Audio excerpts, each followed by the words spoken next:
The Spider-Man franchise has given us some of the best and the worst moments in comic book movie history. So today I'm going to stop and give you my favorite moment from every Spider-Man movie.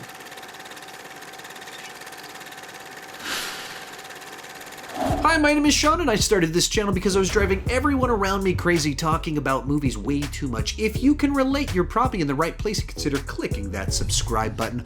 With that in mind, go ahead and join me down below in the comment section. Share your favorite moment from every single Spider-Man movie. My list obviously isn't the right list, it's just my list, and I would love to see yours. One more thing before we get started, you can pick up one of these I Talk Movies Too Much shirts in my merch store. You can even pick up an I Talk Movies Too Much face mask over there if you would like, as well as some of the other shirts that I wear in my videos and some other cool stuff. The link is down below in the description. And let's get started. For the original Spider-Man, I'll go with the origin story. Now, I've said it many times on my channel. I love origin stories, stories of becoming, where that event happens that transforms someone's life. And in the case of Spider-Man, there's kind of two big, gigantic things that happen in his life. First off, he gets bit by the spider. That one's not all that interesting to me. But then we have this sequence where the real personal transformation happens on the inside. He has a fight with Uncle Ben where we get that great line, "With great power comes great responsibility." Peter doesn't get the message. He goes and has this wrestling match where he wins, which in and of itself is a pretty cool little sequence. You have this kind of moment of victories. He starts to figure out his powers, but then when he gets cheated on the money, he lets a criminal run by. That's not my problem. And then outside, Uncle Ben can't let the crime happen and he gets shot. And so Peter learns that lesson through experience, that had he used that great power and had used it for great responsibility in that moment, he could have saved a life. And that information transformer, it's a classic origin story. It's straight out of the comic books, and it just works really well on screen in this film. For Spider-Man 2, it's the train sequence. I'll give a quick honorable mention to the shot where Mary Jane first sees Peter with his mask off. I think that's handled really well, but my favorite sequence is the train sequence. Pretty much everything here is done to perfection, where you have a Peter Parker who's been trying to not be Spider-Man for the last hour of the film, returns to try and be the hero, and he gives everything he can to try and stop this train from wrecking. So he's battling Dr. Octopus and then finds himself on the front of the train, desperately shooting webs everywhere to try and stop it, and just using all of his might to pull and stop this train from going over the edge. And as it kind of gets to the point where he stops it, he collapses from just so much exertion. You have this sequence where the people on the train catch him, kind of pull him back in. And one of the things the Spider-Man movies have most all done really well is capturing this sense of identity of the people of New York City, that they view Spider-Man as one of their own. So of course they catch him and they want to rescue him. And you have this moment where the mask comes off and Peter's worried and they assure him, "It's all right." And there's almost a naivety to the way the sequence is handled, in that no one is out to like catch Peter Parker or take advantage of the fact that they know his secret identity.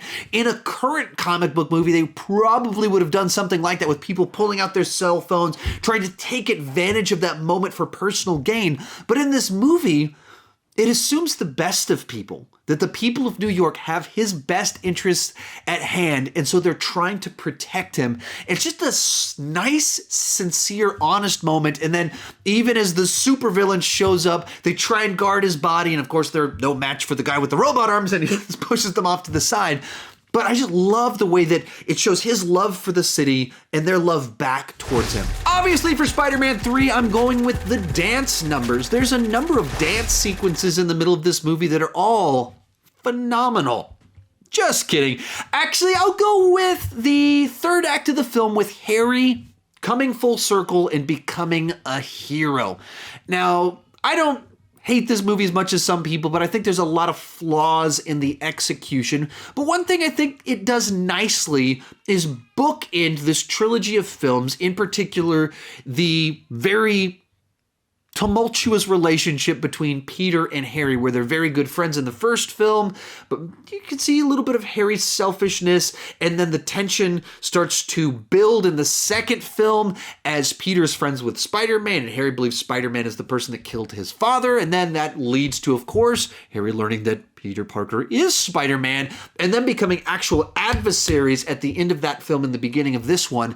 And so then having it kind of come full circle that Harry goes from supervillain out to kill Peter to returning as a hero and kind of having some redemption. I don't know that he fully needed redemption, but having a restoration in that friendship. I think it tied together the themes kind of going throughout these films pretty nicely and just kind of added a new dynamic to this finale where you had multiple villains, multiple heroes, and a nice little payoff that was built up over 3 films.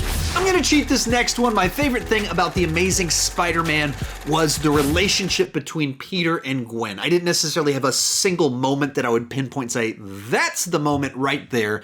But when it comes to this movie, the thing that always has stood out to me is just how good the on-screen chemistry is between Andrew Garfield and Emma Stone. And I think the other ingredient to that is director Mark Webb. His film that he did before this film was 500 Days of Summer. There was kind of this indie rom-com about a relationship falling apart that once again was just great at these little character moments and the dynamic, the relationship between the 2 leads in that film.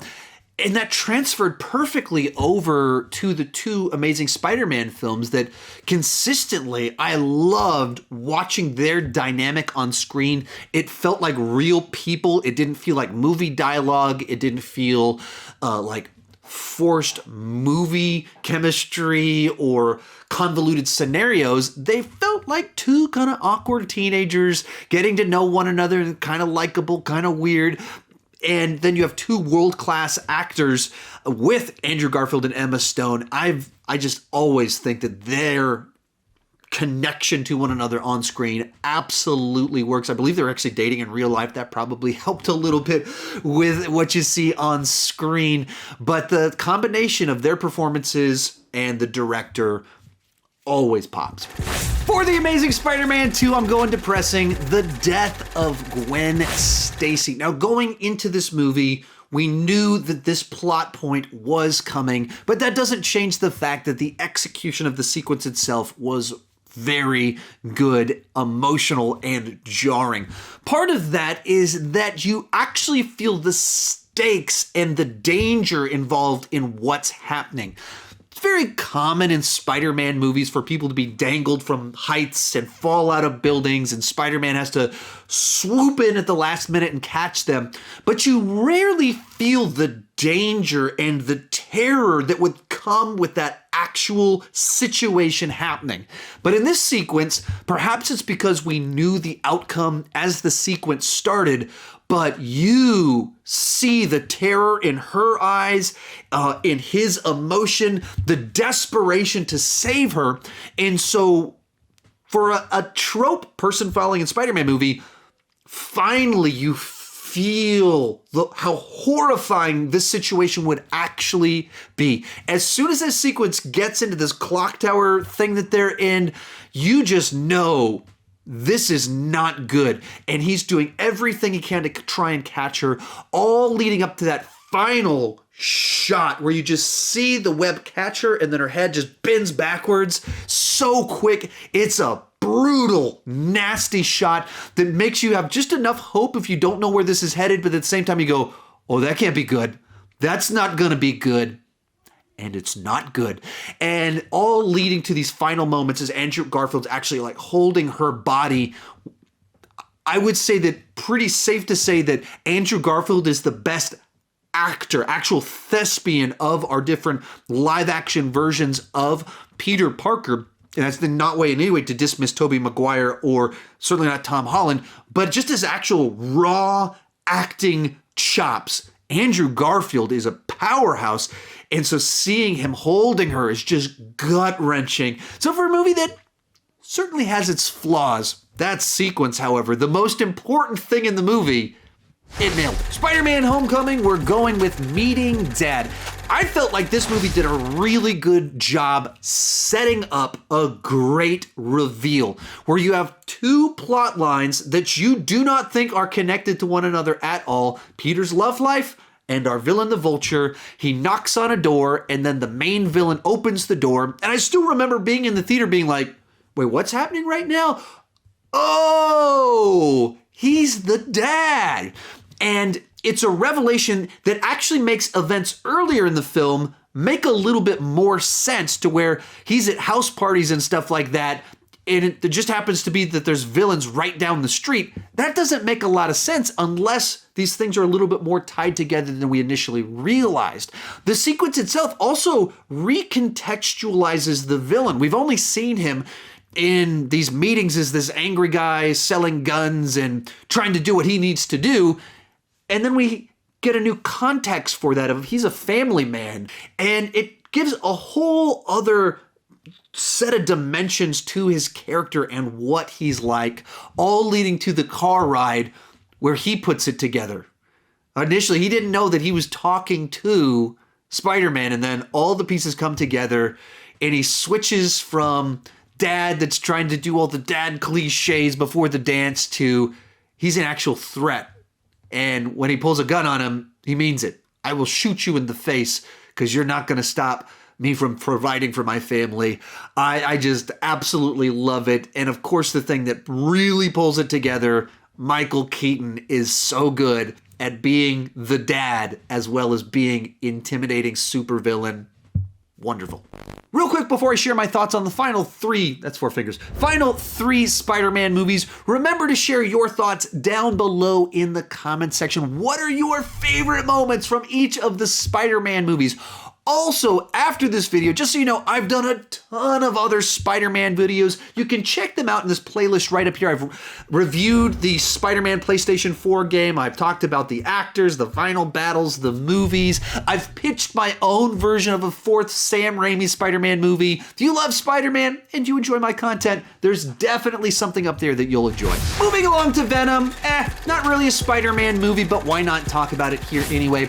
And I'm going to cheat this one once again. I think the best aspect of this film is the Eddie Brock and Venom bromance, the dialogue between the two of them. I mean, you can pick any number of these little moments where Venom says a funny line that makes me laugh out loud. But just in general, the movie comes together much better when you get about 45 minutes into it. And you just have this guy with this weird situation going on. Tom Hardy is just giving this over-the-top performances. This guy like, what on earth is going on with my body? And then Venom, the character, is so obnoxious that there's just something amusing about watching the back and forth between the two of them as it happens. If I had to pick a specific moment, it would be the sequence outside the skyscraper where Venom's just tearing up all the military guys in the suits. Just a fun sequence of Venom doing his thing, tearing guys up. But the movie overall, my favorite thing about it would be the dynamic between Eddie Brock and Venom, and that it is this weird bromance. For Spider-Man Into the Spider-Verse, I'm going with Peter B. Parker drops into the portal. So one of the cool things about this movie is that obviously we have multiple different Spider-Men and women, but the other aspect is that they also have their own character arcs that are very different from one another. So while you have the story of Miles Morales having to become Spider-Man while surrounded by all these Spider-Men and being intimidated by that, but also having to be the hero in that situation, you also have the story of Peter B. Parker, an established Spider-Man who's kind of messed up his life. He's not living up to his potential, and he's kind of gotten to this point in time where he's just kind of checked out a little bit. And it's not that he's a bad guy, and he has a lot of wisdom to pass along. He does care at his heart, but he hasn't figured out how to kind of relight that fire inside of him because he's afraid of failing again. He's afraid if he cares and he tries, he'll just find himself a screw up once again. And so that leads to this moment in the end of the film, after they've defeated Kingpin, they've saved the multiverse and all that stuff, and everyone's jumping through the portal, and Peter B. Parker really, really, really wants to be the one to sacrifice himself because he's afraid of going back. And Miles gets this moment where he gets to be the hero to Peter B. Parker, to be like, no, man, you got to go back. You got to go back. And then you have the moment where Peter B. Parker says what we've already put together. How do I know I'm not going to mess it up again? And then he realizes. Right. Hate to leap of faith. He realizes that he needs to internalize the same message that he's been telling Miles the whole time. They're in two totally different places in life, but they need the same exact message to each other. And he just realizes, like, oh, just have to have faith, and just surrenders and gives into it. That to me is that's the heart moment for me. And finally, from Spider-Man Far From Home, the first Mysterio illusion battle. This sequence does kind of everything that you want an action sequence to do.